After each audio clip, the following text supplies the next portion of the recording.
兄姐妹，大家平安，平安。我们可不可以从座位上站起来？你去找3个人，跟他说：“主的喜乐是我的力量。”主的喜乐是我的力量，因为耶和华是我们一生的盼望。万民普天下都要来向主欢呼，都要来向主歌唱。阿们！我们一起来唱歌，来敬拜我们的神。普天下向耶和华欢呼歌唱，有能力与华美在他的身手，耶和华超乎万神之上，的名有尊荣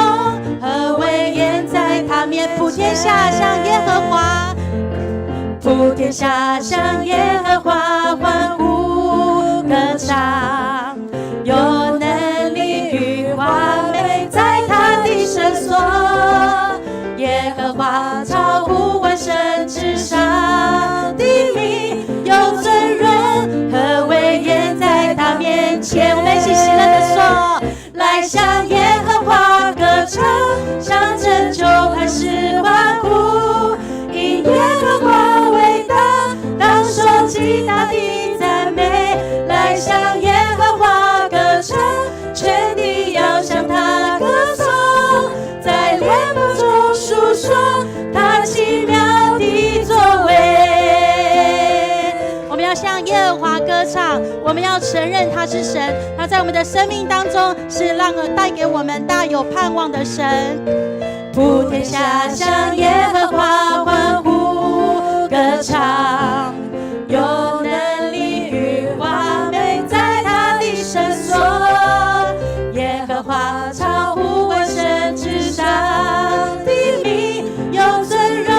和威严在他面前。一起来欢呼说：来向耶和华歌唱，向拯救磐石欢呼，因耶和华伟大，当受极大的赞美。来向耶和华歌唱，全地要向他歌颂，在列邦中述说他奇妙的作为。当称谢进入他的门，当赞美进入他的院，当感谢耶和华承受他的生命，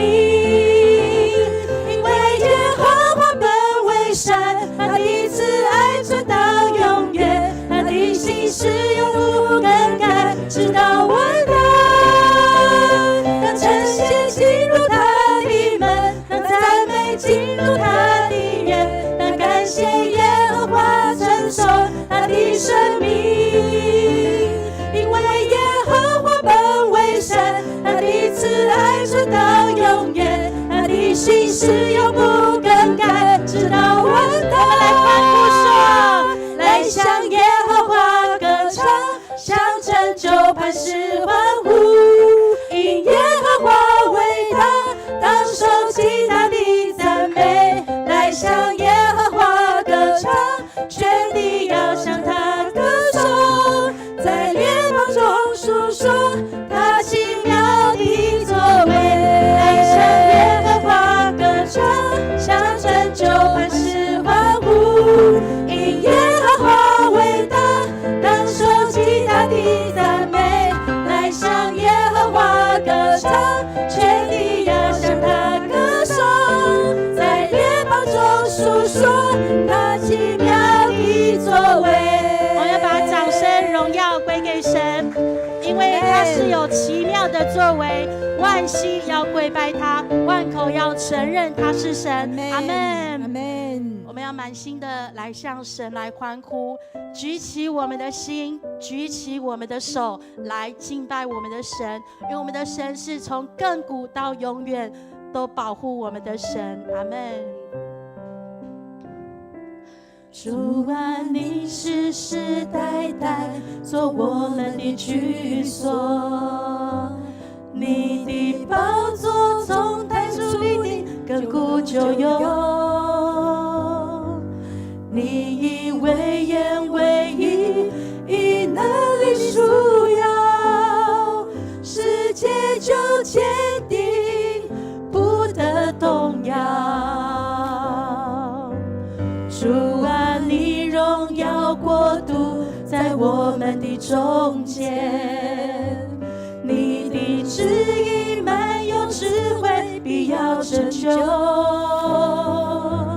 你心事不改变，应许永不落空，胜券到万代，不能震动。我敬拜尊崇你，生命将荣耀归你，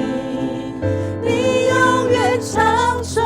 权柄永存无极。为你是真神，是活神，是再来君王。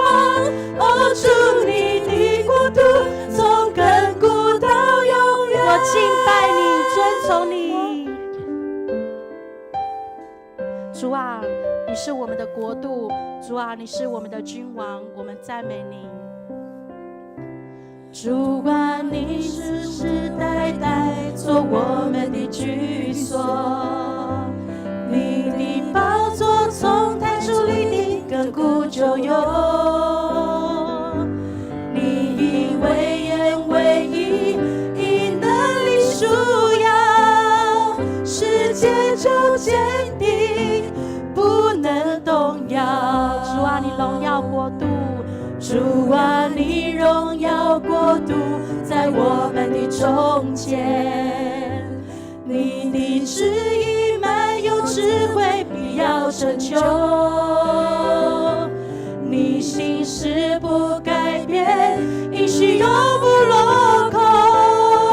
掌权到万代，不能震动。我们一起举手来敬拜，我敬拜尊崇你，生命将荣耀归你，你永远长存，权柄永存无极。为你是真神，是活神，是再来君王。哦，主你的国度从亘古到永远。我敬拜你，我敬拜尊崇你，生命将荣耀归你，你永远长存，权柄永存无极。为你是真神，是活神，是再来君王。哦，主你的国度从亘古到永远。为你是真神，为你是真神，是活神，是再来君王。哦，主你的国度从亘古到永远。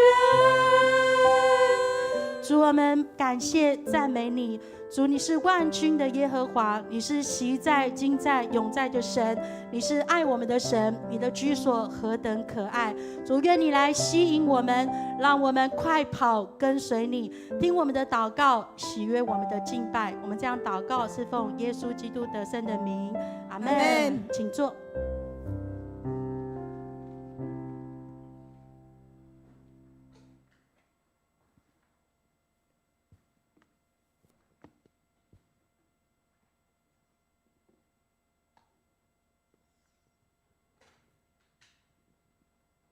各位弟兄姐妹，大家平安。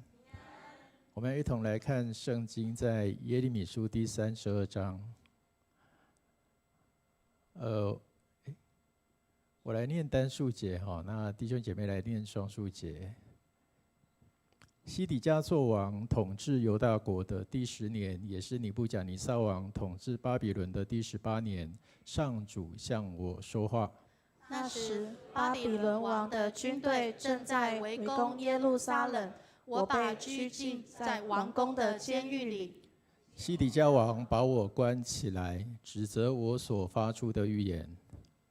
上主告诉我，我叔叔沙龙的儿子哈拿默要来看我，他要我买下他在便雅悯境内亚拿图城的那块田地，因为我是他的至亲，有赎回的义务和购买的优先权。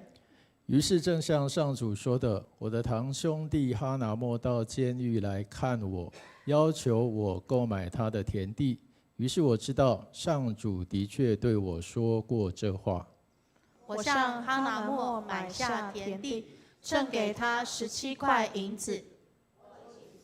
我请人作证，签了地契，封好，称了银子。然后按照法律的规定，我把2份地契，一份封好的，一份敞开的，在哈拿末和签名在地契上面的证人，以及监狱里所有的犹大人面前，交给马西亚的孙子尼利亚的儿子巴路。我在他们面前向巴路说：上主万军的统帅，以色列的上帝命令你把这2份地契封好的和敞开的都收藏在瓮子里，好长久保存。因为上主万军的统帅，以色列的上帝说过，人要重新在这地方购置房屋、田地和葡萄园。好的，我们今天所看的这段圣经在耶利米书第32章，我们可以看到这是一个关于耶利米的信心，他怎么样在这个绝望的困境当中被激发出来，而且活出来。耶利米他被我们都会称他叫做泪眼先知哦，因为在国家灭亡的时候，同胞失落，还有个人受逼迫的时候，他承担了痛苦的呼召。他是一个多愁善感、温柔细腻的先知，可是他在这个极端混乱的危难当中，他坚定地向百姓宣告上帝的审判，他呼吁人民悔改归向上帝。然而耶利米的任务失败，没有人听他的，甚至于他被仇视、被监禁。这样子的耶利米，他也承受上帝的悲痛。他知道以色列人的罪孽深重，他也痛心他们遭受审判，因为他们不只是上帝的子民，也是耶利米的同胞。耶利米却被上帝呼召去谴责以色列百姓，他们不但没有反省自己的错误，他们反而去憎恨耶利米这些毁灭的预言，而控诉他的敌意。所以就在他们要亡国的之前，上帝命令耶利米做一件很违反常理的事情哦，他要他去买下他的亲族的那块荒废的田地，并且要把地契妥善的保存。我们怎么看这件事情？如果今天我们这个地方遇到战争，然后这个时候你还会去买这个地方的土地吗？你还会相信这个土地将来会有好的结果吗？所以这个时候他的城里全部都是敌人的军队，那土地毫无价值。这个时候来买地，我们觉得合适吗？所以我们现在在看这件事，我们会觉得这是一件很奇怪的事情，因为上帝吩咐耶利米他传讲应该投降的信息，可是又要他买下田地，这样的行为就好像我们现在看到，如果我明明知道我告诉你们，告诉这地方的百姓说你们要投降，但是又自己偷偷的去买地，这个是很奇怪的一件事情，对不对？好像说你自己讲的跟你做的是不一样的事情。可是耶利米他是顺服上帝的旨意来做，他虽然不明白上帝的旨意，虽然这个举动在人的眼中是一件很荒谬的事情，可是是上帝用来宣告未来应许的一个行动。这个圣经故事发生在犹大王西底家的第10年，就是尼布甲尼撒王第18年。这个时候耶路撒冷已经被巴比伦的军队围困超过2年。那以利米他因为宣讲这个要降服巴比伦的信息，所以也被关在监牢里面。这时候耶利米被囚禁，然后耶路撒冷也被军队围困。这个时候的百姓他们失去自由，他们看到的未来是没有希望的。可是就在这样的情况下，上帝的话语临到耶利米的身上，他要他行使这个叫做至亲的赎买权，要买下亚拿图的这块田地。我们看到这上帝的这个呼召的一个重点，上帝的呼召不是取决于环境是不是合宜，我们在顺境当中去顺服上帝的旨意是非常容易的。我们如果在困境当中仍然可以听见上帝的呼召，我相信这才是真正的信心。在我们的人生当中，我相信我们也遇到像耶利米被关在监牢这样子的困境。我们也许看到我们的环境困难重重，有的时候我们心情非常低落，我们好像看不到前面的路。但是即使在这样的状况下，上帝仍然知道我们正处在一个困境，他会在这个时候用他的话语来帮助我们。要进入我们最绝望的时候，只是重点是我们自己愿不愿意在这一个困境当中去听见上帝的话语，而且去回应他。当这些困难临到我们的时候，我们内外都没有任何的支持帮忙的时候，我们是不是愿意坚持信仰来听见上帝的话语？我们看到耶利米他做了一个信心的行动。我们来想想看，如果我们像耶利米一样，我们在监狱里面我们看到国家即将灭亡，你还会投入一个买地这件事情吗？这个时候我们需要一个很大的信心因为这个行动是一个违背现实、违背我们常理用人的理智无法理解的这样一件事情可是当所有人都看到即将毁灭，这个耶利米他看见他的行动，他看见了盼望。耶利米他不是只有听见上帝的话，他还真的去付出实际的行动。他用17块银子买下那个田地，并且按照这个规定来办理。他写契约啊，然后找见证人啊，称银子啊，保存文件等等甚至他还嘱咐他们要长久保存契约。这个不是隐藏在他心里面的想法，而是他公开的去宣示是一个公开的见证。这个决定就好像今天如果我们在这个今天如果这个股市都下跌，那你还愿意去投资？感觉上是这个样子耶利米他不是在一个很舒适的环境当中，他愿意顺服上帝，而是在绝望当中，他听到上帝，并且他愿意选择立刻行动。这是一种在逆境当中用行动来宣告信心和未来的盼望。圣经上也曾经告诉我们说，信心如果没有行为就是死的。那么从这边我们就可以看到，耶利米的信心，他就是用购买土地这个具体的行动，向众人来宣告，即使现在是荒芜的土地，上帝仍然掌权。这个购地的行动，它是看见上帝未来要复兴这个地方的一个象征。因为我们从刚才读的圣经上有告诉我们说，将来你们必定归回，再次买地盖房和栽种葡萄园。所以我们同样需要学习像耶利米这样的行动信心，不是只有在嘴巴说我相信上帝，而是要透过真实的行动来表达我们的信靠。我们常常在教会当中，我们会听到说，有人跟我们说，顺服就是蒙福，好像什么事情只要顺服就对了，但是有时候这句话会让我们去失去信仰的反思能力。我们好像就是接受它，就是只要相信你，就是要顺服，顺服就会蒙福。所以当我们在生活当中遇到挫折、困难，还有对未来的恐惧的时候，如果有人跟你讲，那你就是要顺服，你是不是就会这样子接受？那在提摩太前书第6章这边有说到，第6节的地方，保罗有说，一个人若知足，宗教的确可以使他富有。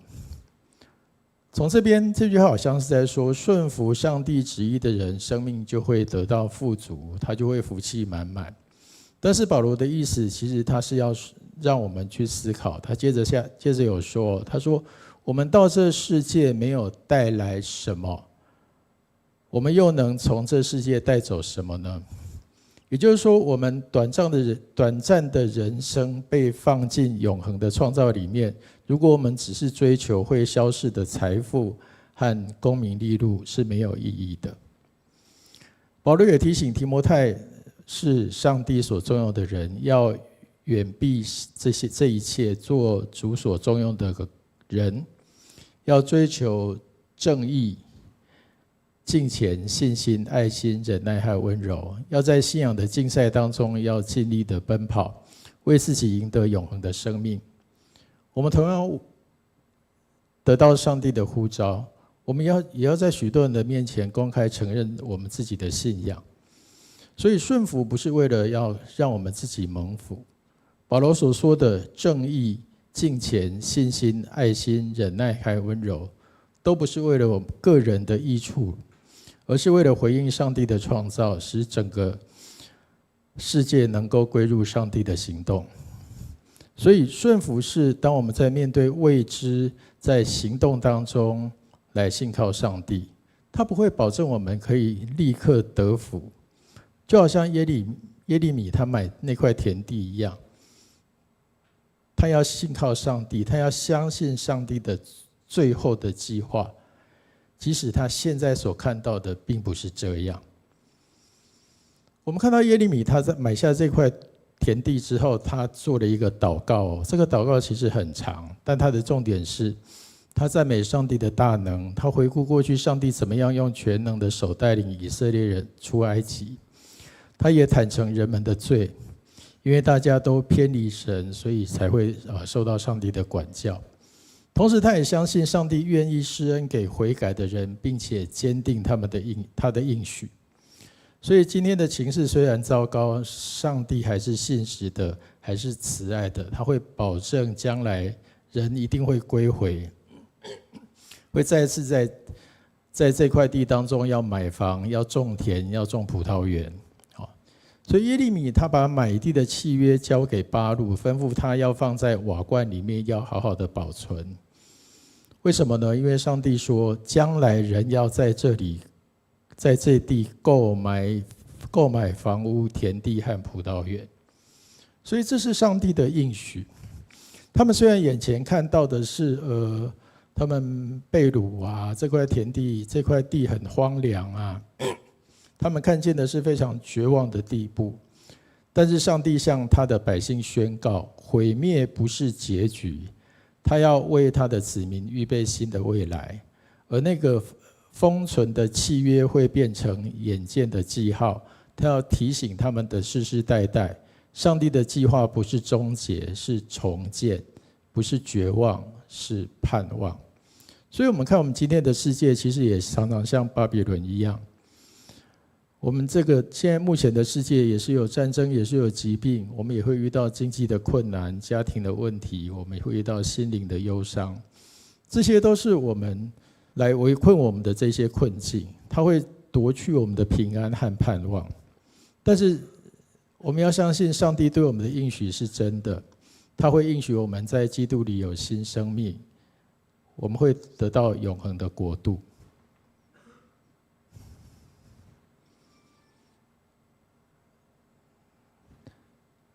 在圣经的路加福音第16章这边耶稣有说到一个财主和拉撒路的故事。这个财主他每天穿着华丽的衣服，然后过着很奢侈的生活。然后财主的家门口有一个乞丐叫做拉撒路，他希望捡财主桌子底下掉下来的东西充饥，但是他从来没有得到帮助。有一天拉撒路死了，天使就把他带到亚伯拉罕的身边。不久财主也死了，他落到阴间去。财主看到亚伯拉罕，又看到他旁边的拉撒路，然后就呼喊亚伯拉罕，求他差拉撒路下来帮助自己。结果财主拒绝了，他被拒绝，所以他就求亚伯拉罕可以派拉撒路去警告他的家人，也被拒绝。在这个故事当中有几个地方，拉撒路的名字，它的意思是上帝是我的帮助。但是在这个犹太群体当中，并没有在拉撒路在世的时候成为他的帮助，即使他们都是这个上帝的子民，但是拉撒路的死亡却成为故事当中最讽刺的一点。因为上帝的群体冷酷的漠视上帝的一个子民，就是拉撒路，导致他的死亡。而财主甚至到死后都没有把拉撒路同样视为上帝的子民，只把他当作可以呼来唤去的奴仆，叫他去做什么，好让他的家人得救。他没有去反思自己的行为。有一个伦理学家欧唐纳文，他有一本书叫做《爱的共同体》。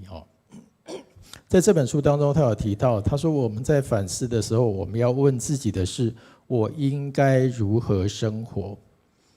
生活这个词包含我们是不是看见自己在这个世界上的位置，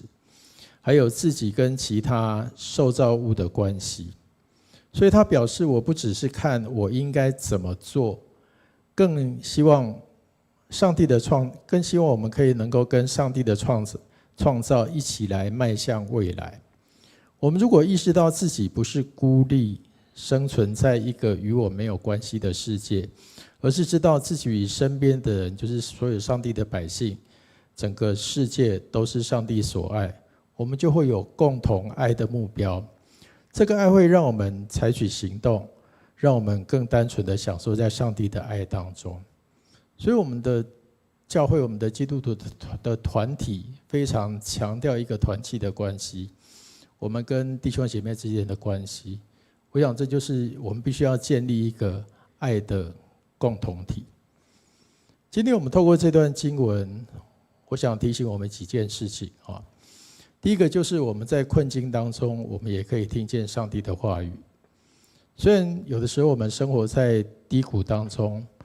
生活在绝望当中，但是上帝的邀请很可能就会在那个时候来出现。所以我们在困境当中，我们更要坚守信仰，我们不能被自己的气馁所打败。第二个，信心不是一个静态的感觉，它是一个真正有勇气在困难的时候付诸具体的行动。所以也许我们身边的人都告诉我们不可能，但是我们要有信心，我们要愿意买下那块田地，也就是我们是不是敢用具体的行动来宣告我们自己相信上帝的应许。所以我们可以学习耶利米买田地这件事情，我们可以做一次，比方说很勇敢的去帮助一个人，也许大家都觉得那个人没有希望，这件事情很困难，没有未来，没有将来。或者是我们可以去做一个很微小的一个服事，也许每个人都觉得说这件事情不会成功。或者是我们做一个爱的付出，我们做一个诚心的祷告，我们做一个很耐心的陪伴一个孤独的人。也许每个人都不看好他，这些很可能都是一个很微小的事情，但是这都是一个很重要的信心的投资，它会成为盼望的种子。第三个就是有的时候结果虽然暂时没有显现，但是上帝的计划是不落空的。他呼召我们要忍耐，我们要爱整个团体，爱这个世界，我们要活出信仰的品格。在祷告和挣扎当中，我们要把未知交给神，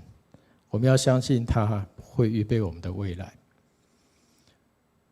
最后就是信心和盼望不会是只留给自己，因为上帝呼召我们要建立一个爱的共同体，不论是帮助身边有需要的人，或者是坚守公义温柔，我们都会把信心和盼望种下去，为了人类，为了整个世界带来祝福，把爱活在我们的日常生活当中。我们要关心我们当中的朋友，因为我们是爱的共同体，我们要共同活出基督的爱和盼望。所以耶利米买田地这件事情，它不是一个昙花一现的冒险，它是坚定的仰望上帝的榜样。在我们人生的困境当中，我们希望我们都可以勇敢的选择来相信上帝，把信心化作行动，把盼望留给明天。希望我们不要为了眼前的黑暗来绝望，可以使我们在困难当中愿意播下盼望的种子，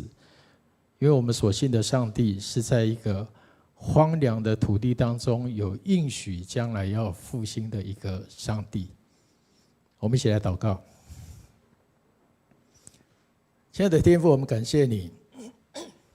让我们在耶利米的故事当中，我们看见即使在黑暗、困难，甚至是众人都没有盼望的时刻，你仍然呼召我们勇敢的回应你的话语。主啊，你知道我们有时候也会像耶利米一样，在困难当中我会感到无力、怀疑，甚至于不懂你的带领。但是今天你提醒我们，真正的信心不只是口头的相信，而是愿意用行动来见证你。即使眼前没有成果，也许别人不理解，就像在买一块荒废的田地，但是主，求你赐给我们勇气和坚持，让我们不管在家里或者在职场、在社区，都能够选择付出，来勇敢的去爱，去陪伴每一个需要我们的人。求你来帮助我们，不会被短暂的挫败或别人的眼光来影响，让我们记得你是一个信实的主，你的应许永远不落空，帮助我们来等候你，也愿意顺服你的每一个呼召。让我们不管看得见或看不见盼望，都相信主你的应许。我们在你面前同心祷告，奉主耶稣基督圣名，阿们。我们一起从座位上站起来，我们用诗歌来回应。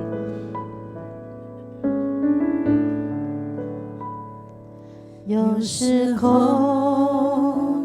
我不明白，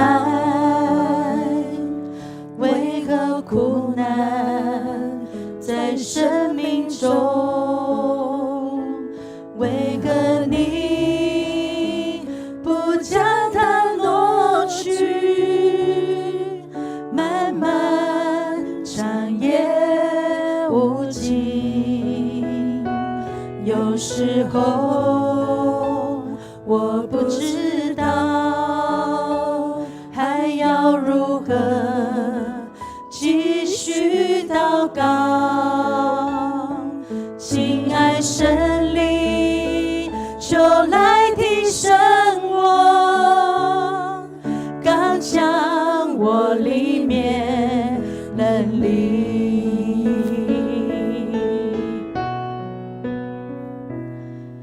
当黑夜没有尽头，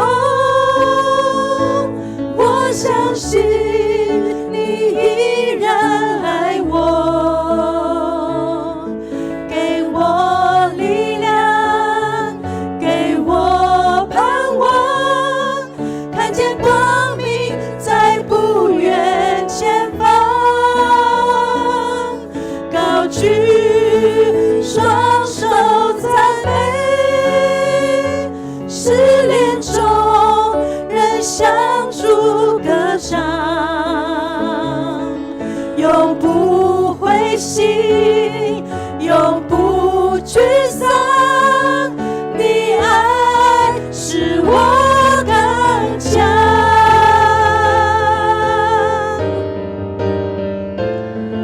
当黑夜没有尽头，我相信你依然爱我，给我力量，给我盼望，看见光明在不远的前方，高举，我们一起高举双手赞美我们的神，他是配得称颂的。失恋中仍向主歌唱，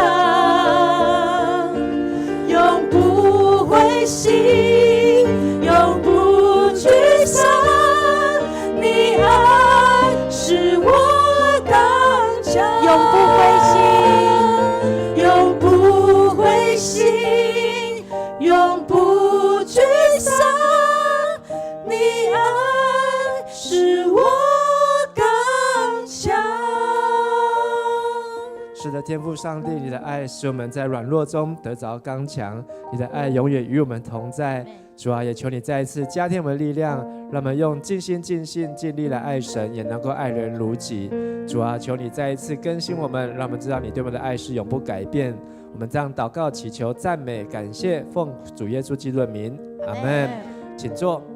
我们要来为我们的世界来祷告。首先，我们为着上个礼拜三9月10号在美国发生的一个枪击事件，是美国的一个非常年轻的保守派的圣运领袖Charlie Kirk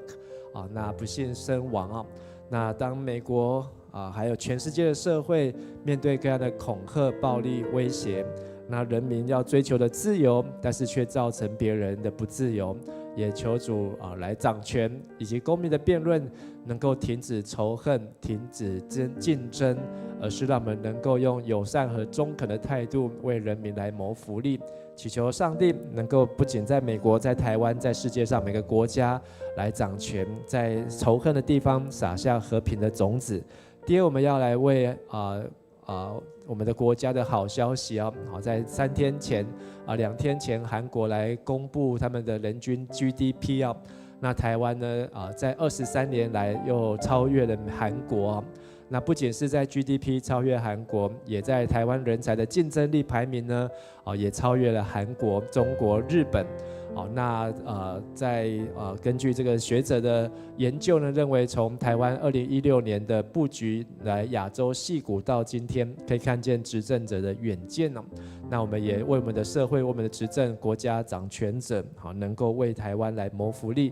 也不是只有在这些的高科技，或是在这些的半导体的产业，是在各行各业或是传统的产业，也都能够有竞争力，也都能够成为世界之光、台湾之光。第三，我们要来为我们的城市来祷告。上个礼拜六，这个大桃园基督教联盟桃基盟来举办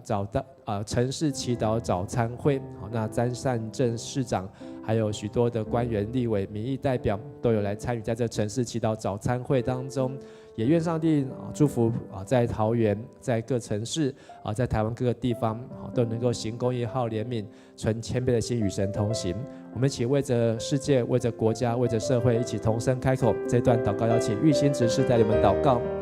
亲爱的父神，我们要向你献上祷告。主啊，感谢你带领我们能够在上帝你的家中，在上帝的旨意当中。主啊，祝福在这个世界上能够不再有仇恨，而是能够用和平以神的公义信实。主啊，求主你来止息一切的恼怒争竞。主啊，也为我们的国家能够蒙上帝的祝福。主啊，感谢你使我们的执政者能够有智慧、有远见。也求你继续来带领我们在我们的社会以及我们的下一代，主啊，都能够同心合意来建造家园，能够来守住上帝你一切努力的成果。我们在你面前这样祷告祈求，都是奉靠主耶稣基督的名祈求。万军的主，行其事的耶和华，你是公义的审判者，因为你没有离弃寻求你的人。困苦的百姓，你必拯救；高傲的眼目，你必使他降卑。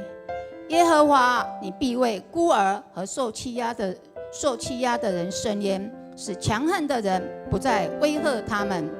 求主怜悯那些身处乌俄战争、以哈战争的百姓，他们连最基本的生存权都被剥夺，家园被摧毁，亲人死失。这些无尽的悲痛，求主亲自安慰。愿主掌权，让俄乌停战协议早日达成。以色列和卡达国的冲突，加萨走廊的烽火能够早日平息，还给百姓们平静安全的生活。欧美各国政治活动动荡不安，抗议的冲突事件频繁，社会充斥着仇恨对立。愿主亲自掌权，将温柔、怜悯、和平、互爱放在人民的心中，除去不安和仇视。美国和世界各国的关税谈判，造成更高的通膨以及产业发展的不确定性和萧条。我们求主能够和各国的领导人同在，试下智慧、能力，用理性的协谈，共创双赢。我们台湾的半导体技术和各产业总是遥遥领先，令各国望尘莫及。韩国9月14日公布的人均 GDP 已被台湾超越，感谢主，台湾人才竞争力也向上提升，让世界看见台湾的高度。感谢主的赐福以及执政者的远见。主啊，上周六9月13，大桃园基督教联盟以同心、同创、同行为主题，邀请540位的基督徒与桃园市长、官员、民意代表等，共同参加了城市祈祷早餐会。我们愿神祝福台湾这块美好的土地，有你满满的恩典。愿神的旨意持续在各个城市、国家来彰显，朝野和谐，人民生活安康。生活在这里的都是蒙福的人，见证主的荣耀。我们将祈求祷告，都是奉靠主耶稣基督的圣名求，阿们。谢谢。我们继续要来为我们的教会来祷告。那我们要为着跟上周一样，为着9月28号临时和会要选举的长老有3名，执事有8名，也求主让每一位教会的会员都能够在这个当中来认识每位受选者，也能够选出的主内肢体，能够参与在教会未来各样的服事当中，以及我们开始学习操作的电子投票的作业，也都能够顺利，也能够成为迦南教会以及将来各个教会的学习和成长的美好的经验。第二，我们要为迦南60周年的环岛旅行，下周一有第3团要即将出发，也求主来带领这34位参与的弟兄姐妹都能够路程交通顺畅，出入平安，也能够有稳定的天气，也能够留下美好的见证与祝福，让迦南60不是只有在桃园庆祝，也能够在全台湾各地都来庆祝迦南教会的60周年的感恩和见证。第三，我们要为着教会的祷告会，在第4季我们有一个调整，为明年来做准备，就是改邀请各牧区来轮流参与在祷告会的服事，还有形态，还有设计。也求主带领我们的教会，不是一个参加祷告会的教会，而是能够成为弟兄姐妹一起祷告的教会。我们一起同声开口，为我们的教会和会选举，还有环岛旅行60周年，还有我们的祷告会祷告的教会，我们一起同声开口。这段祷告请永成组长来带领我们祷告。亲爱的父神，我们向你献上祈祷感谢，主啊，谢谢你带领迦南教会在今年当中各样子的学习、成长、突破。主啊，也求你来保守，让我们能够在60周年的各样的事工，特别是在环岛的旅行当中，让我们所到之处都能够见证上帝的同在。主啊，就能够见证上帝你的恩典慈爱。主啊，我们要为着在教会当中的祷告会，以及成为一个祷告的教会。主啊，是我们能够对外是宣教的教会，对内是祈祷的教会，让弟兄姐妹都能够同心合意来参与在这个每一场的祷告聚会当中。愿你来点燃我们祷告的火、祷告的温度、祷告的热情，让圣灵你亲自来触摸带领我们每一位。我们向主献上的祷告祈求，愿圣灵来帮助。哈利路亚，感谢主，主啊，你是爱我们的，主啊，教会的所有的弟兄，我们将在9月28号的时候要召开临时和会，选举3名的长老，6位选3位，以及8名的执事，12位选8位。求主，你让我们教会的会员都能够借这个机会来认识每一位受选者，也能够在当天顺利的选出主内的肢体，参与教会未来各项事项的服事，并且在这一次我们要学习用电子来投票，希望一切都能够顺利，而且成为以后各教会学习以及成长的一个模范跟示范。再来，我们要为下一周，就是9月22号到26号，环岛旅行的第3团的出发，总共有34位弟兄姊妹，也求主保守整个的路程交通都能够顺畅，出入平安，并且留下美好的祝福跟见证。第3项，我们为第4季的祷告会将改变的方式，由各牧区来轮流参与和服侍。在形态上，我们可能也做另外的一个设计，求主带领我们，让我们更多的会友都能够来参加这样的一个祷告会。诚如刚刚牧师讲的，我们教会不是参加祷告会的教会，而是能成为弟兄姐妹一起祷告的教会。主啊，我们谢谢你，我们这样的祷告奉靠主耶稣基督的得胜的名求，阿们。好，那我们接下来要为我们的肢体来祷告。我们1个月会把我们所有教会的肢体，好，不论是住院的或是年长者，会来做一个邀请大家一起来祷告。那我们要总共分6项哈。那我们首先要为在病痛中的兄姐来代祷。那首先为江志雄弟兄他在这个礼拜因为去田里面工作，被机器弄伤了小腿好，那很严重那再要安排9月18号要来开刀，那也求上帝保守志雄他的开刀能够顺利，以至于信助兄那他的左膝关节的开刀已经完成，还有视网膜检查也顺利。好，那要在9月19号要出院了，预计这个礼拜我就能够出院。好，也求上帝看顾保守信助兄以及周世勋长老已经在昨天来出院。好，那也是因为肌少症，好，那也使用抗生素在治疗当中，以及立志长老，好，那他还在家里的休养。好，那去探访也在稳定当中。好，求上帝也能够保守立志长老，也能够越来越强健，以及徐师傅弟兄和吴敬宏弟兄，好，他们都在家中休养有家人儿女在家中陪伴和照顾好，那年纪也相当的大，也求上帝来看顾保守。好，我们先为这6位弟兄志雄、信助兄、世勋长老、立志长老、15兄跟敬宏兄，我们为他们的身体健壮，我们一起同声开口来祷告。亲爱的天父上帝，我们要奉主耶稣的名来为我们的肢体来祷告。主要求你保守志雄兄他的脚的受伤，以及要来安排明天的开刀。主要求你帮助他，让他的开刀过程能够顺利，也能够没有影响他的工作和行动也能够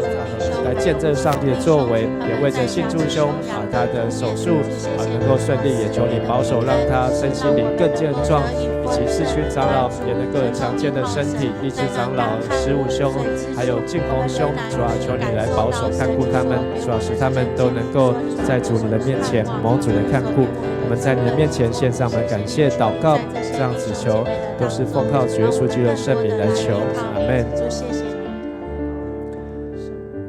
我们要接下来继续为雅琴姐妹，好，那她是在2周前跌倒，好，在农会的时候去办事跌倒，那小腿淤青肿胀，好，那也求上帝看顾保守，好，能够早日康复，以及金子姐，好，她的右膝盖不舒服，好，在打针和吃药当中，还有蓝伟华姐妹，她的颈椎压迫神经，还有左脚的骨刺，好，疼痛，也请弟兄姐妹能够为她代祷。还有刘美莲姐妹，她在右脚踝的骨折，肿胀，那在手术之后还没有完全的康复，也求神能够看顾保守。还有曼双干事，她的左手的手腕的手术，好，那总共要有3个多月的休息好，不过因为她在工作上面好，也需要求主来帮助。还有智慧姐在家中跌倒，好，那也求主看顾智慧姐，好，她没有大碍，好，也能够早日的康复。我们一起来为雅琴姐、金子姐、伟华、美莲，还有曼双和智慧，也为这些的姐妹，我们一起同声开口来祷告。是的，天父上帝，我们要为我们的肢体姐妹来祷告，主要我们要特别为着是雅琴姐，还有金子姐、蓝伟华老师来祷告，求你来看顾保守，以及为着美莲姐她的脚踝的复原，求上帝来帮助，还有为着曼双她的左手腕的复合愈合，求上帝能够让伤口越来越愈合的顺畅，也能够让她的工作能够更加有力量也为着智慧姐来祷告，主啊，求你来看顾保守，让她能够经历上帝你的大能，经历上帝的同在。我们在你面前献上我们的感谢，主啊，求你来看顾我们教会当中的弟兄还有姐妹，身心灵都能够健壮，能够在病痛当中来经历神。谢谢主耶稣垂听我们祷告，我们同心在主的面前献上的祷告祈求，都是奉靠主耶稣基督的名来求，阿们。接下来我们要为着在癌症当中的弟兄肢体来祷告。好，首先是为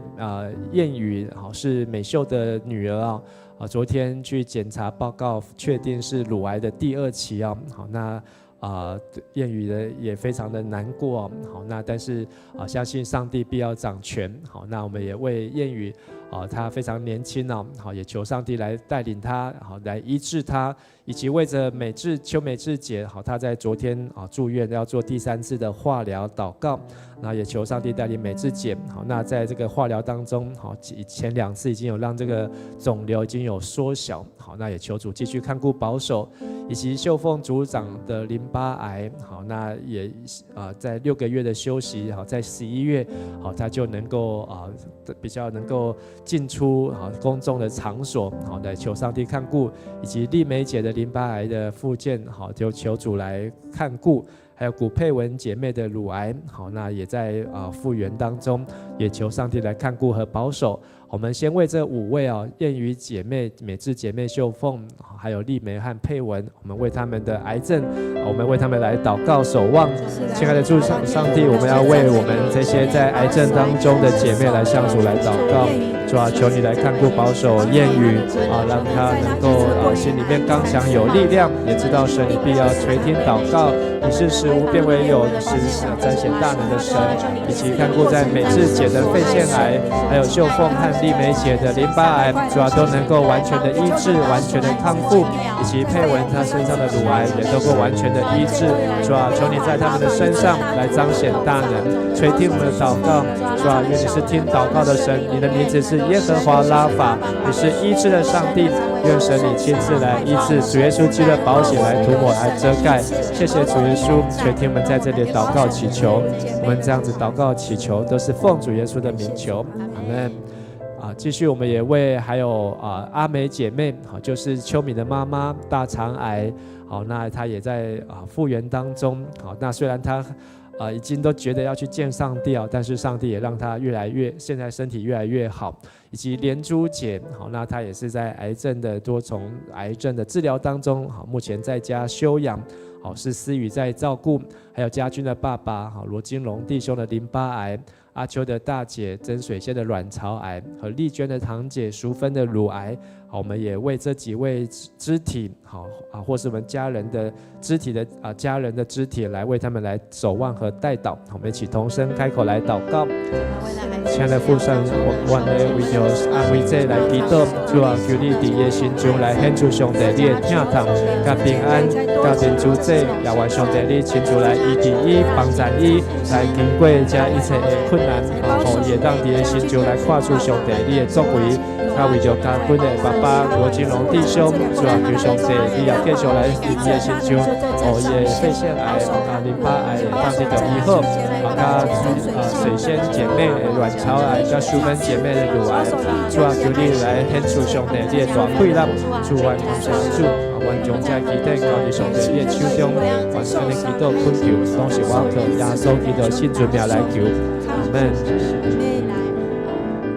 亲爱的天父上帝，愿感谢你，愿今日会当有这个时间，为着教会中间，不管是身体拄着艰苦病痛，还是伫癌症，还是伫这个恶性肿瘤的这个治疗的中间，主啊，阮为着因来守望甲祈祷，主你是耶和华医治的上帝，主啊，愿你伸你的手，伫伫遮软弱的兄弟心上，互因的身躯的病会当得到医好，也会当享受因有喜乐的心，有平安的荣耀。主啊，互因会当来赢过一切的病痛甲艰苦，特别是因孤单等于软弱，等于放弃绝望的时阵，愿上帝你扶持，愿上帝你甲因同在，也伫伊的心中会当来看出上帝你奇妙的见证甲作为，互阮知影上帝你是听祈祷的上帝。主啊，你也要伫每一个上帝你所听囝你的心中来显出上帝你特别的稳定。愿上帝听阮伫即个所在所献的祈祷，阮的困求甲祈祷拢是我靠耶稣基督的名来求。阿阿门。好，最后我们要再为我们教会的年长者我们有几位高龄的长辈好，淑月姐还有秋红长老，好，他们今年都满97已经进入98岁。还有月香姐好是96岁，好，淑勋姐是92岁，宝儿姐是92岁秋玉姐和金红兄还有东桂锦姐都是91岁，好，那他们的身体都很健壮精神也都很好。上面讲的这几位真的都是上帝的保守那还有师妻姐妹好，这个淑清长老的妈妈好，还有林秋兰姐妹好，那他们都还有持续来参加做礼拜好，我们要为他们来献上感谢好，那也继续为他们来守望。好，那这个我们也有去调查教会里面急在人不在的会友，好，超过90岁还有很多。好，我们有一位会友是叶真聪109岁。好，然后王永成104岁，劳义简103岁，好，陈淑长老99岁，好，薛顺庭98岁好，那还有黄志华、钟连美、吴庆生、王金蝉、陈李阿云、刘金枝、邱荣泽、陈夏莲、陈玫瑰、叶秋瑾好，这些弟兄姐妹好，所以都是上帝的祝福好，我们要为他们来守望好，求愿上帝也赐给他们有健壮的身心灵。那还有我们也为着住安养中心的3位肢体谢松郎老师、李金叶姐妹还有黄崇伟弟兄好，也求主来看顾保守好，我们一起最后为这几位长辈还有住安养中心的肢体，我们一起为他们来祷告。亲爱的爸父神，我们向你献上感谢，愿为着教会中间这的长辈时代好，来向主献上感谢，愿上帝你保守因会当出入平安，身躯勇健，主也互因伫年老时阵会当来活出上帝你的荣耀甲见证，主也互因都会当有平安，也互因会当家庭会有信用所留落来这美好的团行。主，我们要为着住在安养院当中的肢体特别是为着谢松郎老师、李金叶姐妹还有黄崇伟弟兄，主也求上帝来看顾保守他们在安养中心的生活起居都能够出入平安。主，我也为着我们急在人不在的这些的肢体们来献上祷告，主求你赐福他们，主因为神你要让他们在教会当中来遇见主，也能够经历神你美好的作为，主也求你赏赐平安喜乐在每一位肢体、每个家庭、每个弟兄姐妹的身上。我们同心在主面前献上感谢祷告祈求，奉靠耶稣基督的名求，阿门。请我们大家起立，我们一起用这首诗歌来回应。你要怜保守你所爱的，你忽必永远不离不弃。你将我终于离你捧起，放我在你的手心。我凭着信心领取你丰盛的应许，世界也不能夺取神美好的旨意。我凭着信心领取你恩典永不止息，看见美好应许成就荣耀，全都归于你。我等候主，我等候主，我相信你爱我永不放弃，世界也不能夺取神美好的旨意。我等候主，我相信你旨意高过我的，看见美好应许成就我全心全意敬拜你。看见美好应许，看见美好应许成就我全心全意敬拜你。我们最后一起用主的所教导的主祷文一起来祷告。我们在天上的父，愿人都尊你的名为圣，愿你的国降临，愿你的旨意行在地上，如同行在天上。我们日用的饮食，今日赐给我们，免我们的债，如同我们免了人的债，不叫我们遇见试探，救我们脱离凶恶。因为国度、权柄、荣耀，全是你的，直到永远。阿们。那么拍掌把一切荣耀来归给神。哈利路亚！感谢赞美主。哈利路亚！我们彼此来请安。我们今天晚上的祷告会到这里，愿神祝福各位，好平安。平安，愿神祝福。